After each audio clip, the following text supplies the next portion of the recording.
नमस्कार दोस्तों, मैं नेत्रम भारती आज एक बार फिर आपके सामने प्रस्तुत कर रहा हूँ महान कथा शिल्पी प्रेमचंद जी का कथा संसार। और उनके इस कथा संसार से लेकर आया हूँ आपके लिए एक बहुत ही लोकप्रिय उनकी कहानी, जो हमने अपने बचपन में कहीं ना कहीं से पढ़ा या सुना होगा। हाँ, ये अलग बात है कि आज की पीढ़ी उससे नावाकिफ़ है। तो चलिए उनको भी साथ लेकर के चलते हैं प्रेमचंद की इस कहानी के साथ, उनकी इस यात्रा पर। और उस कहानी का शीर्षक है दो बैलों की कथा। तो चलिए शुरू करते हैं, आइए। जानवरों में गधा सबसे ज़्यादा बुद्धिहीन समझा जाता है। हम जब किसी आदमी को परले दर्जे का बेवकूफ़ कहना चाहते हैं तो उसे गधा कहते हैं। गधा सचमुच बेवकूफ़ है या उसके सीधेपन, उसकी निरापद सहिष्णुता ने उसे ये पदवी दे दी है, इसका निश्चय नहीं किया जा सकता। गायें सींग मारती हैं। ब्याही हुई गाय तो अनायास ही सिंहनी का रूप धारण कर लेती है। कुत्ता भी बहुत गरीब जानवर है, लेकिन कभी कभी उसे भी क्रोध आ ही जाता है। किंतु गधे को कभी क्रोध करते नहीं सुना और ना ही देखा। जितना चाहो गरीब को मारो, चाहे जैसी खराब सड़ी हुई घास सामने डाल दो, उसके चेहरे पर कभी असंतोष की छाया भी न दिखाई देगी। बैसाख में चाहे एक आध बार कुलेल कर लेता हो, पर हमने तो उसे कभी खुश होते नहीं देखा। उसके चेहरे पर एक स्थायी विषाद स्थायी रूप से छाया रहता है। सुख दुख हानि लाभ किसी भी दशा में उसे बदलते नहीं देखा।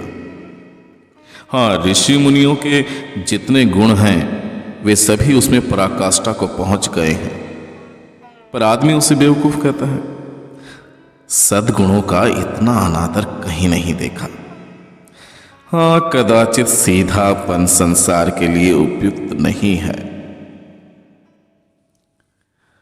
हाँ, चलिए गधे का एक छोटा भाई भी है, उसकी भी चर्चा कर लेते हैं, जो उससे कम ही गधा है, और वह है बैल। जिस अर्थ में हम गधा का प्रयोग करते हैं, कुछ उसी से मिलते जुलते अर्थ में हम बछिया के ताव का भी प्रयोग करते हैं। हाँ, कुछ लोग बैल को शायद बेवकूफ़ों में सर्वश्रेष्ठ कहेंगे, मगर हमारा विचार ऐसा नहीं है। बैल कभी कभी मारता भी है, याद रखिएगा, और कभी कभी अड़ियल बैल भी देखने में आता है। और भी कई रीतियों से अपना असंतोष ये बैल प्रकट कर देता है।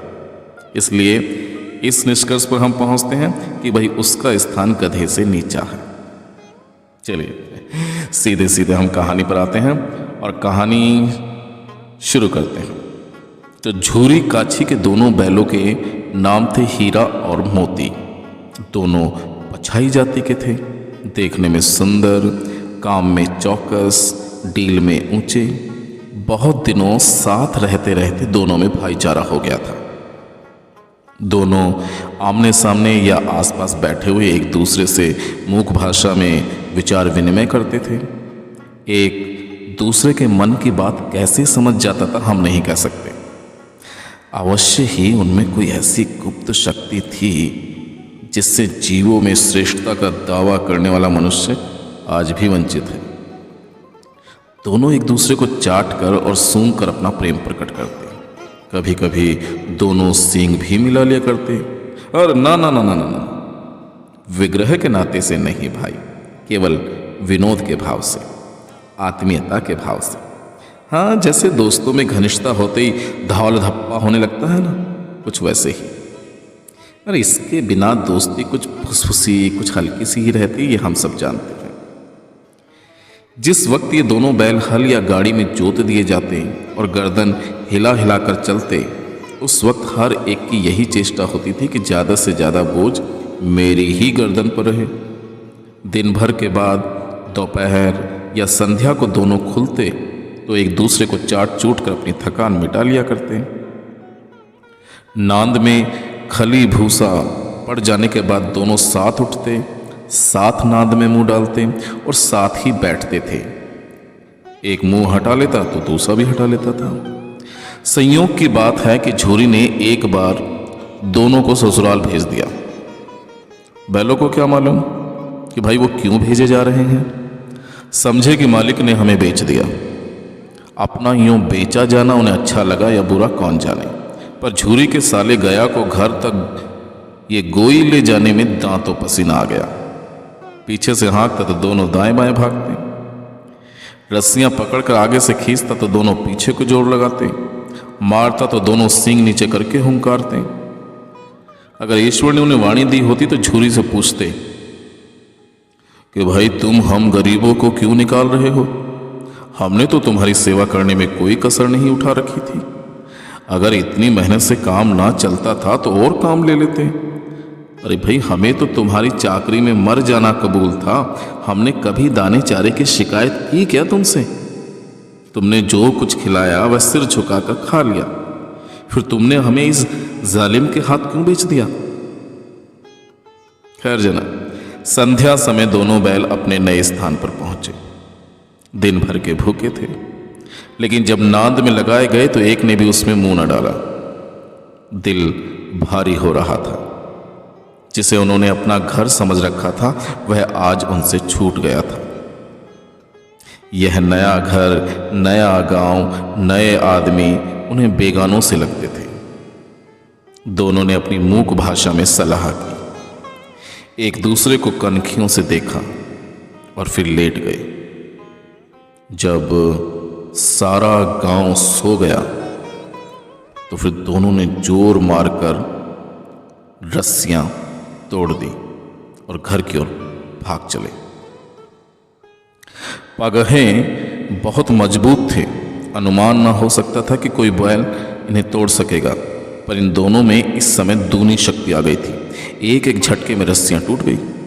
झूरी प्रातःकाल सोकर उठा तो देखा कि दोनों बैल चरनी पर खड़े हैं। दोनों की गर्दनों में आधा आधा गराव लटक रहा है, घुटने तक पांव कीचड़ से भरे हैं और दोनों की आंखों में विद्रोहमय स्नेह झलक रहा है। झूरी बैलों को देखकर स्नेह से गदगद हो गया, दौड़कर उन्हें गले से लगा लिया।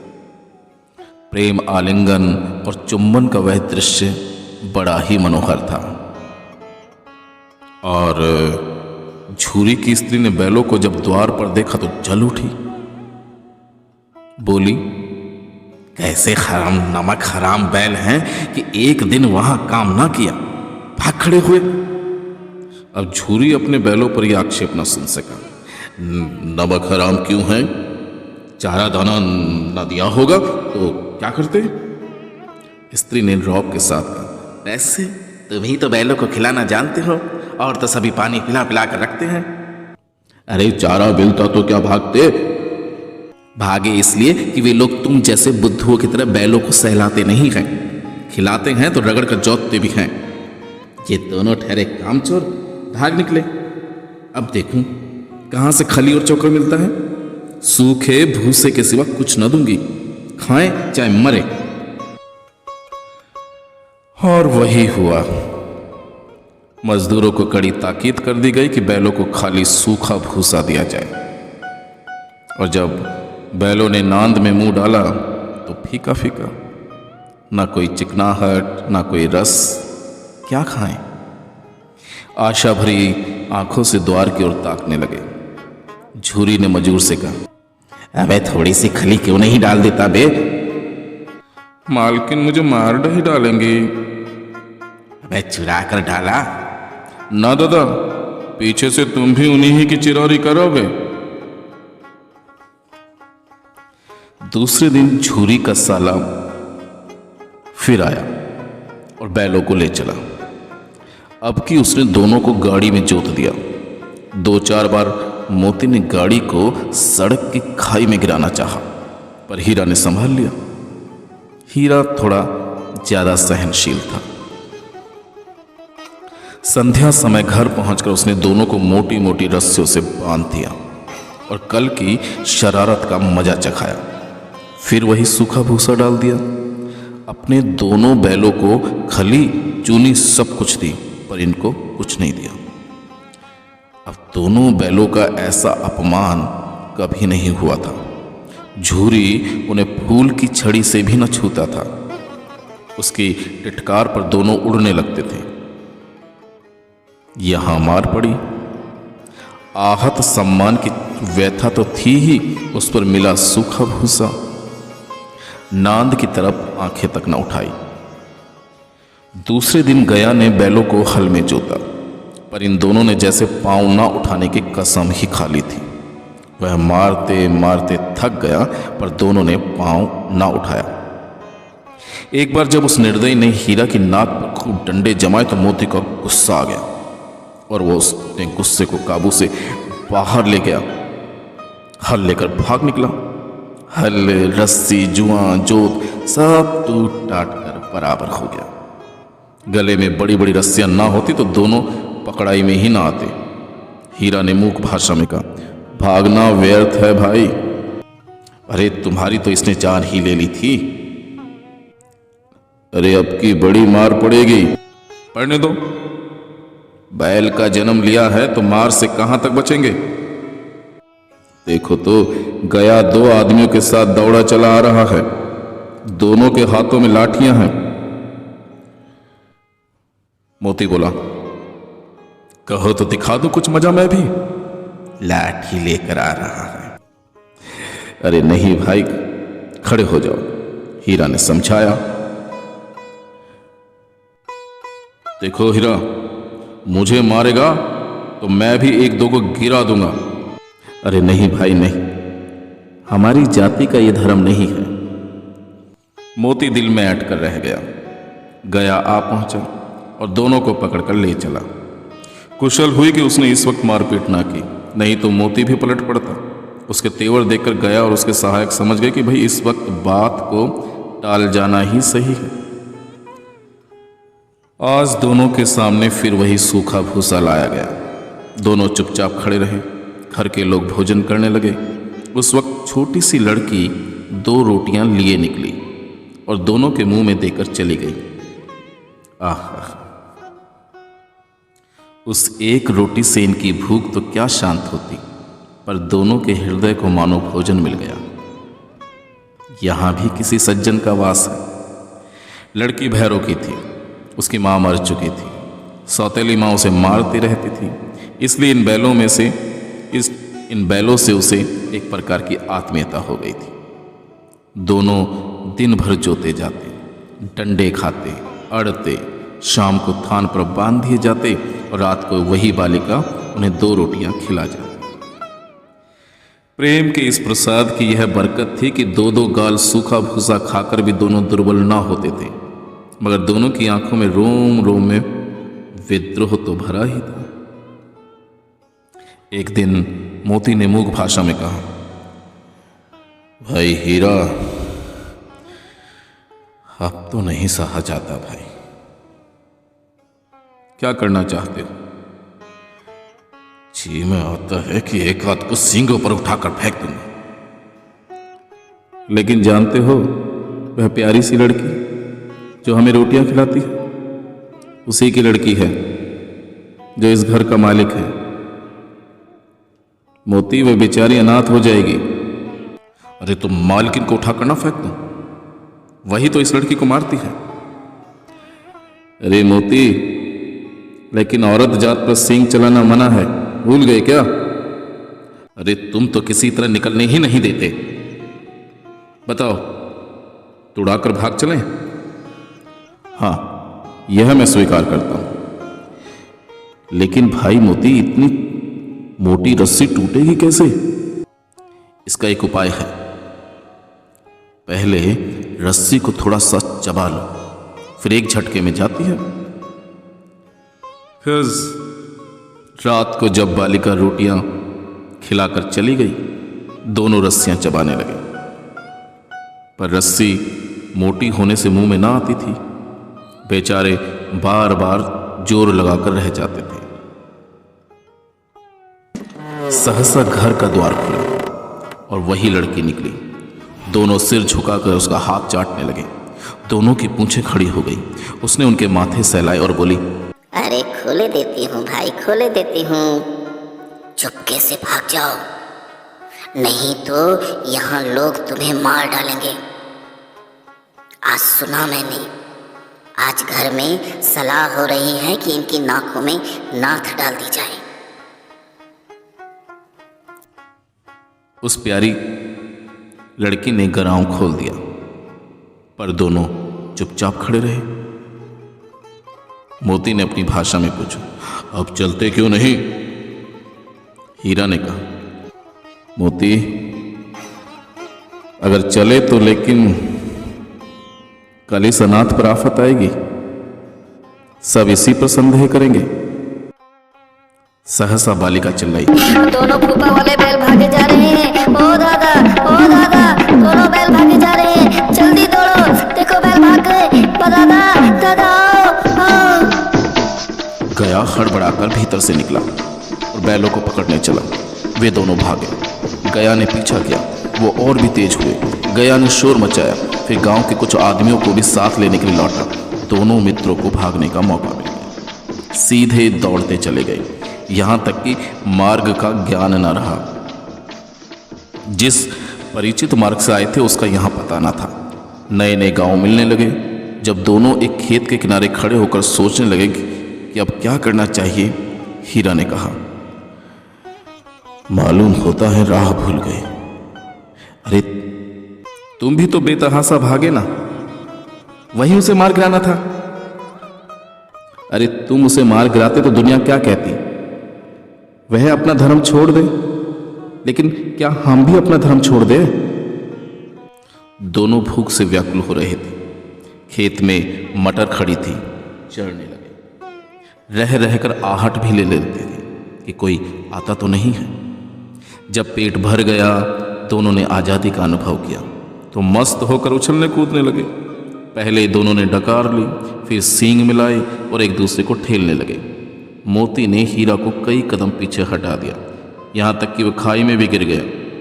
तब उसे भी क्रोध आया, संभल कर उठा और फिर मोती से मिल गया। मोती ने देखा खेल में भाई झगड़ा हुआ जाता है, तो फिर वो हट गया और अपनी हार मान ली। अरे यह क्या? कोई सांड डौंकता हुआ चला आ रहा है। हाँ, सांड ही तो है। वह सामने आ पहुंचा। दोनों मित्र बगले झांक रहे थे। सांड पूरा हाथी है, उससे भिड़ना मतलब जान से हाथ धोना है। लेकिन ना भिड़ने पर भी तो जान बचती नजर नहीं आ रही। इन्हीं की तरफ आ भी रहा है। कितनी भयंकर सूरत है। मोती ने मूक भाषा में कहा, हीरा बुरे फंसे, जान बचेगी? कोई उपाय सोचो भाई। हीरा ने चिंतित स्वर में कहा, अपने घमंड में भूला हुआ है, यह आरजू विनती ना सुनेगा। क्यों ना भाग चले? अरे भागना कायरता है, तो फिर यहीं मरो। बंदा तो 9 तो 11 होता है, और जो दौड़ाए तो फिर कोई उपाय सोचो जल्द। उपाय यही है कि उस पर दोनों जने एक साथ चोट करें। मैं आगे से रगेदता हूं, तुम पीछे से रगेदो। दोहरी मार पड़ेगी तो भाग खड़ा होगा। मेरी ओर झपटे तो तुम बगल से उसके पेट में सींग घुसेड़ देना। हाँ, जान जोखिम है, पर इसके अलावा कोई दूसरा उपाय भी नहीं है। दोनों मित्र जान हथेलियों पर लेकर लपके। सांड को भी संगठित शत्रुओं से लड़ने का तजुर्बा ना था। वह तो एक शत्रु से मल्ल युद्ध करने का आदी था। जो ही हीरा पर झपटा, मोती ने पीछे से दौड़ाया। सांड उसकी तरफ मुड़ा तो हीरा ने रगेदा। सांड चाहता था कि एक एक करके दोनों को गिरा ले, पर ये दोनों भी उस्ताद थे, उसे वह अवसर ही ना देते थे। एक बार सांड झल्लाकर हीरा का अंत कर देने के लिए चला कि मोती ने बगल से आकर पेट में सींग भोंक दिया। सांड क्रोध में आकर पीछे फिरा तो हीरा ने दूसरे पहलू में सींग घुसेड़ दिया। आखिर बेचारा जख्मी होकर भागा और दोनों मित्रों ने दूर तक उसका पीछा किया, यहाँ तक कि सांड बेदम होकर गिर पड़ा। तब दोनों ने उसे छोड़ दिया। दोनों मित्र विजय के नशे में झूमते चले जाते थे। मोती ने अपनी सांकेतिक भाषा में कहा, मेरा तो जी चाहता था कि बच्चे को मार ही डालूं। हीरा ने तिरस्कार किया, अरे गिरे हुए बैरी पर सींग न चलाना चाहिए। ये सब ढोंग है, भेड़ी को ऐसा मारना चाहिए कि फिर ना उठे। चलो ठीक है ठीक है, अब घर कैसे पहुंचेंगे यह सोचो। पहले कुछ खा लें तो सोचेंगे। सामने मटर का खेत था ही। मोती उसमें घुस गया। हीरा मना करता रहा पर उसने एक न सुनी। अभी 2 ही 4 ग्रास खाए थे कि 2 आदमी लाठियां लिए दौड़ पड़े और दोनों मित्रों को घेर लिया। हीरा तो मेड़ पर था, निकल गया। मोती सींचे हुए खेत में था। उसके खुर कीचड़ में धंसने लगे। भाग न सका, पकड़ लिया गया। हीरा ने देखा संगी संकट में, लौट पड़ा। फंसेंगे तो दोनों फंसेंगे। रखवालों ने उसे भी पकड़ लिया। प्रातःकाल दोनों मित्र कांजी हौस में बंद कर दिए गए। दोनों मित्रों को जीवन में पहली बार ऐसा साबका पड़ा कि सारा दिन बीत गया और खाने को एक दिन का भी ना मिला। समझ में ही नहीं आता था कि यह आदमी कैसा है। इससे तो गया फिर भी अच्छा था। यहां कई भैंसें थी, कई बकरियां, कई घोड़े, कई गधे, पर किसी के सामने चारा ना था। सब जमीन पर मुर्दों की तरह पड़े थे। कई तो इतने कमजोर हो गए थे कि खड़े भी ना हो सकते थे। सारा दिन दोनों मित्र फाटक की ओर ताकते रहे पर कोई चारा लेकर आता ही ना था। तब दोनों ने दीवार की नमकीन मिट्टी चाटनी शुरू की, पर इससे क्या तृप्ति होती। रात को भी जब कुछ भोजन ना मिला तो हीरा के दिल में विद्रोह की ज्वाला दहक उठी। मोती से बोला, अब तो नहीं रहा जाता मोती। मोती ने भी सिर लटकाए हुए जवाब दिया, हीरा, मुझे तो मालूम होता है कि भाई प्राण निकल रहे हैं।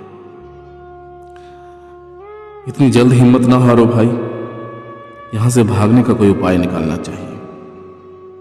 आओ दीवार तोड़ डालें। भाई मुझसे तो अब कुछ नहीं होगा। बस इसी बूते पर अकड़ते थे, सारी अकड़ निकल गई। बाड़े की दीवार कच्ची थी।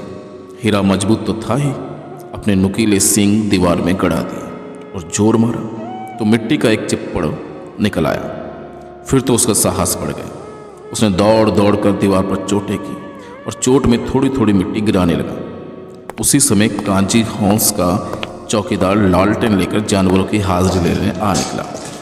हीरा का जड़पन देखकर उसने कई डंडे उसको रसीद किए और मोटी सी रस्सी से बांध दिया।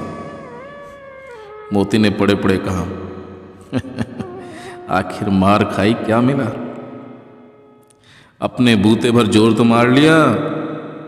अरे ऐसा जोर मारना किस काम का कि और बंधन में पड़ गए।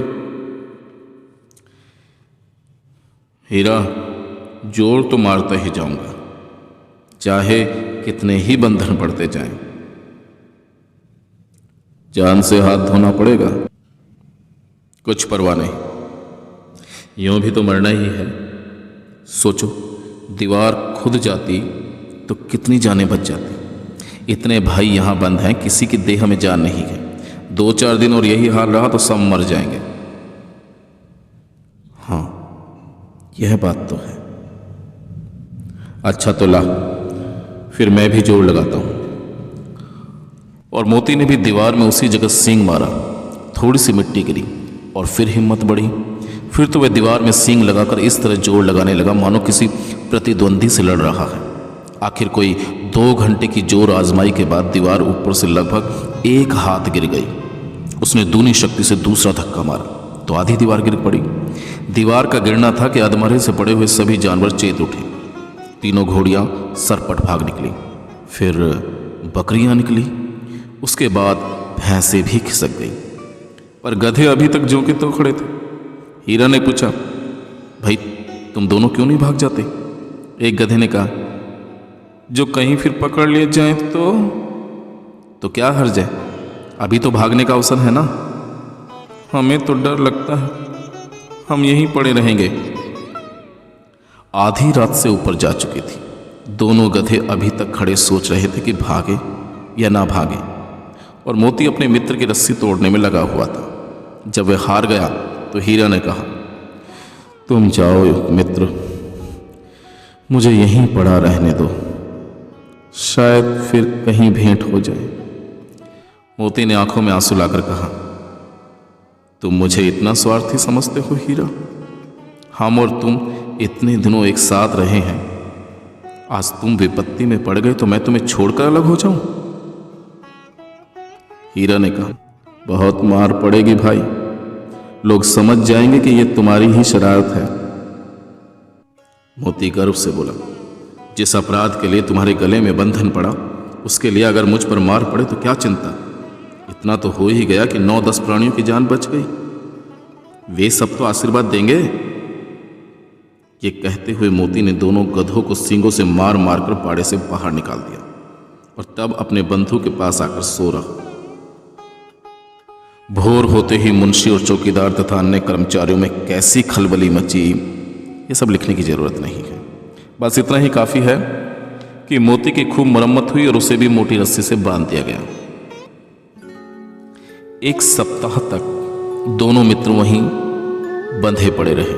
किसी ने चारे का एक तृण भी न डाला। हाँ, एक बार पानी दिखा दिया जाता था, यही उनका आधार था। दोनों इतने दुर्बल हो गए थे कि उठा तक न जाता था। ठठरियां निकल आई थी। एक दिन बाड़े के सामने डुग्गी बजने लगी और दोपहर होते होते वहां 50-60 आदमी जमा हो गए। तब दोनों मित्र निकाले गए और उनकी देखभाल होने लगी। लोग आकर उनकी सूरत देखते और मन फीका करके चले जाते। ऐसे मृतक बैलों का कौन खरीदार होता? सहसा एक तड़ियल आदमी जिसकी आंखें लाल थी और मुद्रा अत्यंत कठोर आया और दोनों मित्रों को उंगली से गोद गोद कर मुंशी जी से बातें करने लगा। उसका चेहरा देखकर अंतर्ज्ञान से दोनों मित्रों के दिल कांप उठे। वह कौन है और उन्हें क्यों टटोल रहा है, इस विषय में उन्हें कोई संदेह ना हुआ तो उन्होंने एक दूसरे को भीत नेत्रों से देखा और सिर झुका लिया। यह कोई कसाई है। हीरा ने कहा, गया के घर से नाहा के भागे, अब जान ना बचेगी। मोती ने अश्रद्धा से उत्तर दिया, कहते हैं भगवान सबके ऊपर दया करते हैं, उन्हें हमारे ऊपर दया क्यों नहीं आती? भगवान के लिए हमारा मरना जीना दोनों बराबर है भाई। चलो अच्छा ही है, कुछ दिन उसके पास तो रहेंगे। एक बार भगवान ने उस लड़की के रूप में हमें बचाया था तो क्या अब ना बचाएंगे? वह आदमी छुरी चलाएगा, देख लेना। तो क्या चिंता है हीरा, मांस खाल सींग हड्डी सब किसी न किसी के काम तो आ ही जाएंगे।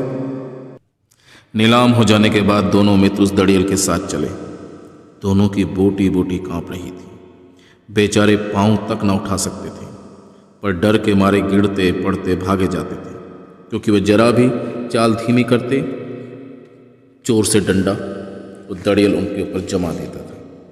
राह में गाय बैलों का एक रेवड़ हरे हरे हार में चरता नजर आया। सभी जानवर प्रसन्न थे, चिकने चपल, कोई उछलता था तो कोई आनंद से बैठा पागुर करता था। कितना सुखी जीवन था इनका, पर कितने स्वार्थी हैं सब। किसी को कोई चिंता नहीं कि उसके 2 भाई कसाई के हाथ पड़ गए हैं। वो कितने दुखी हैं, किसी को कोई परवाह नहीं। सहसा दोनों को ऐसा मालूम हुआ कि यह परिचित रहा है। ये रास्ता तो देखा भाला है।